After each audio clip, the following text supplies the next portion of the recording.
What is going on, YouTube? Gyvi World here. Hope everyone's having a great day today. Yeah, I did it again. I since I'm not recording with the face cam, yeah, I think I'm recording, and since I don't do an intro, I didn't check. And then after hitting a leadoff triple, I was like, you know what? Let me check to see if I started recording. And that's when I started recording. But anyways, we got the first run on the board thanks to a sacrifice fly. And here, this just happens way too often. Pitchers can still get hit in this game. Not as frequently as before, but pitchers are still getting hit all too frequently in this game. Guys, this next portion of this video is strictly for the notification squad. So if you're not part of the notification squad, don't even worry about it. Just go ahead and do me this favor and comment down Minecraft down below, and of course smash that thumbs up button, and maybe you'll get a shout out in tomorrow's video. But as you can see here, and probably by the title you can probably tell, this was one of the most back and forth games I've played in a very long time. We're playing against a subscriber, and anytime someone got the lead, the other person just took the lead right back. And it was actually a very frustrating game. I was getting very upset. But shout out to my opponent. Very good game. Again, to a certain point in this game, it was a very good game. But also, yeah, if you guys haven't already joined the notification squad, go ahead. As some of you know, I started playing Minecraft. And yesterday, I started playing Minecraft, and I was in my head, I was like, yeah, about 10 minutes had gone by, and I hadn't blinked yet. And then I realized six hours had gone by, and I was creating a base offline. Yeah, that's not good. But a great play in left field takes a base hit away from Ian Kinsler. It was just one of those games. 1-1 game already early. We're gonna crush one to right field. One hops the wall, but 37 and 11 speed on the bases. We're not gonna do much, but I did get a bloop hit with my pitcher, which is pretty dope. And right here, we're going to get a single right back up the middle. That is just good hitting from Buddy Bell. And we're going to go ahead and take the lead. Again, guys, this was just one of those games. First and second, runners on the move, payoff pitch, 2 outs. And we get walked. But we let him off the hook with Andrew McCutcheon as he throws a pitch inside, jams us, and gets a weak fly ball. But in the bottom of the third inning, Curtis Granderson is up, and he's going to hit one through the shift into center field. That's going to be a base hit for Curtis Granderson. And you got Ian Kinsler with 2 out. Runner is moving, and that throw is just a little too late, and the runner is now in scoring position. Pitch inside on the hands. Great cheater technique, great inside out, great ball physics. That's a base hit right back up the middle. I'm not going to say that it doesn't happen, but look where that pitch was supposed to be. I threw that pitch within my mind saying, Gyvi, do not let this pitch be even hittable. That pitch, if anything, should have hit him. But it ended up right over the plate, and he takes advantage of it. But Reggie Jackson is going to hit a deep fly ball to center field to end the inning. But my Reggie Jackson, not going to miss that one. Crushed to left field. That ball is, yeah, I was going to say back. You know, my thoughts and prayers to, you know, Chris and his family. That's very unfortunate what happened. And, yeah, just very unfortunate. But right there, another home run, and we've got a tie ball game once again, 3-3, and that is a base hit right back up the middle from Andrew McCutcheon. So we're in a little bit of trouble, especially since he's the home team. I missed my spot here quite a bit, and that's gonna be a deep fly ball to right, off the wall. Wish there were a way to, like, I guess I don't want that. I was about to say I wish there were a way to read where the ball's going to bounce off and you lock into the animation there. But you know what? No, it's fine the way it is. I take that right back. Here, oh my God. What was that? Ian Kinsler didn't lock into an animation, couldn't feather the stick, ran past it, and I had to run back for me to catch that ball. Those are the animations that just absolutely scare me in this game. But here, I feathered it a little bit better, just slowly moving that stick to get a base hit, or to catch the ball that was, you know, weakly hit to second base. And we made the catch. 3-4 in the bottom of the fifth. We got Curtis Granderson, the Grandy man. And it's a shot to right field, but a great play. I got my own shoestring type of catch from Reggie Jackson, and he's rumbling and tumbling down. And Ian Kinsler down the line. Great play from Buddy Bell to take away an infield hit. And now Reggie Jackson up 4-3 in the fifth inning. And that ball's going to find a gap all the way to the 421-ish sign. Baseball is better out there in right center. Got to get it in there quickly. or it could be trouble. 74 speed. We hold them off to a double, which is great. And Matt Holliday is going to hit a deep fly ball to center field. Camping under it is McCutchen. We're going to escape a little bit of danger to the top of the 6th. McCutchen up and a little bit of inside out hitting as well. We get a base hit right back up the middle. I guess this game's, you're very good at keeping your hands inside. Reggie Jackson gets a pitch to hit. Doesn't do anything with it. Flies out to his mirror match in right field. That's going to be an easy out with 2 outs and Barry Larkin versus a righty. We're not going to do much. We're going to hit that ball to second base. And that's the one thing is, Barry Larkin versus righty, I just do not approve.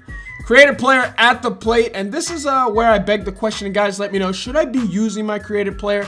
I like to use as many different cards as possible.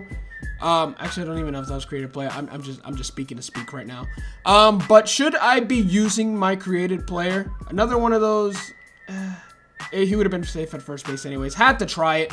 But should I be using my creative player? Should I be feeding him? Let me know down in the comments section below what you guys think of that. How you guys feel of the creative player. I think, you know, there's a general consensus that most of us just don't want the creative players in the game. I'd say a very good percentage of that. But San Diego put it in the game again. But, you know, it is what it is. I just want to know if it's all right if I use him. But here we're going to bring Sean Doolittle versus Granderson in 2 outs in a clutch situation. And we're going to go ahead and strike him out for the final out of the inning. Ian Kinsler up, and he's going to hit an absolute piss rod to center field. And that is going to be off the veteran sign. Outfielder crashes into the wall. And we're going to extend that to a triple. The only problem with this is that I do believe that there were 2 outs, so it's going to be tough. We got Jorge Posada up with 2 outs, and he's throwing me that high fastball. Listen, people, I'm ready for that pitch. That is a pitch I'm usually ready for, but I'm not going to miss that one with Jorge Posada. Deep drive to left center field, and this ball game is tied once again. I am telling you, for the most part, it was one of those games. Glenn Perkins coming in, that was all we were able to do in that inning. And we got Ian Kinsler up, and I said, do not make a mistake here, Gyvi. I brought in Perkins because that Ian Kinsler, of course, it's right-handed hitters a little bit better than he does lefties. Throw that pitch inside. It leaked over the plate just a little bit.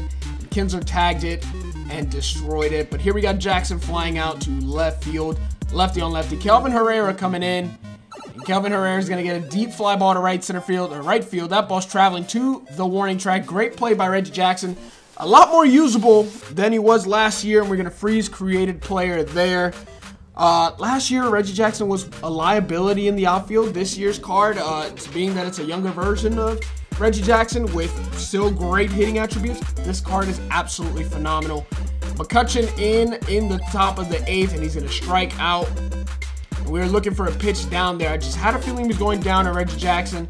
We smacked one to left field. Honestly, at that point in the game, that is when I need a bomb from Reggie Jackson. With Barry Larkin on deck, I am just not going to do too much, and that's going to be that. Kelvin Herrera still in, facing Andrew McCutchen. Gets a ground ball to the left side, and once again, another infield hit. Another one of those. Same animation, and when you're just constantly getting those animations, you're not going to win, to be honest, because those are plays that should be out. 78 speed.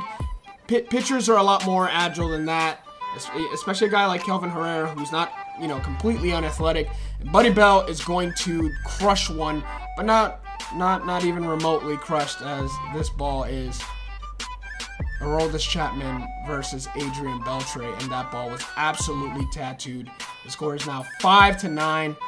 Boys, when it rains, it pours. A bloop base hit right over the first baseman's head with Trey Turner, and that just spells trouble. Steals second base, excuse me. Pass ball gets to second base, and there I just had no meter. And it's just unfortunate that to this point, there's a lot of people that are still telling me, how do I get the meter up? I have the same settings. Why don't I have the meter? I just don't know. And a sacrifice fly from Curtis Granderson. Maybe if I threw it in the green, I would have had him, because it was a little bit delayed. The runner tagging up, but I let it go in the yellow. That's that new all-star. Got me a little bit there. No big deal. Here, I honestly didn't want to put this in the video. I looked away for a second, and I accidentally clicked R2. What are you jogging out there for? Go hustle out after the ball, please. Those are the things. Listen, when the game was simpler and there's less animations, games are better. This is why a lot of us still prefer games from the past, is because there's less animation and it's more user-based. When you get locked into more animations to make the game prettier, you start to have more trouble and start getting people pissed off. Like animations like lobbing the ball because they're, you know, the play is over, whatever the deal may be. That is why we prefer games that are from a simpler era, because if I threw the ball late in the green, it did not matter. If I wanted to throw the ball hard, it would throw hard, because it would just register as this is what the user's doing, this is what the users want, not calculating you're this close, the play is over, this and that. And here, take a freeze frame. If you're looking at this and you go, Gyvi, you're probably gonna pop this up because your PCI's under the ball. Yeah, and you know he's got Adrian Beltre on the mound, and you got Joey Votto there. Guess again. No, we're gonna ground out to the second baseman. You're like, Gyvi, then maybe your timing was just off. It may have looked like you hit it off the end of the bat. No, absolutely not. Good timing in the PCI. It looks a little higher than what it actually was, because from what I saw, it definitely looked like my PCI may have been under the ball, especially since I dropped my stick come straight down so that I could purposely get under the ball. That's the kind of thing, like how he had Adrian Beltre on the mound and he got me to ground out. But nonetheless, a good game for my opponent. This is going to be the last base hit we're going to get. It got ugly in that one inning once Aroldis Chapman came in, and I was like, you know what, man, just you stay out there, figure it out. I didn't even have a meter, and I was pitching out there blind, and I said, I don't care. My opponent played a great game. I was honestly very frustrated, but he got the win nonetheless, and that dropped me down from 837 to 821. The only thing I'm going to say, opponent name, Amy. I'm not sure if it's Amy. You're from the 4-7, so shout out to you, because that's where I'm from, or where I'm at. The only thing is, you went from 900 to 912. Why are you playing World Series if you've already made it? If you already made it, why are you playing seasons? Let play something else. Let other people try to get to World Series, you know, without having to lose points and play against good opponents. Although I do love competition. But you, like, if you're telling me you're grinding for Griffey, you know what? I'll let that slide. There was no Griffey in your lineup. No reason for you to be there. But anyways, boys, if you enjoyed this video, please make sure to drop a thumbs up. Comment notification gang down at the bottom if you made it to the end of the video, and I'll probably shout one of you guys out in the next video. Subscribe if you're new, and peace. Great. Yo. How about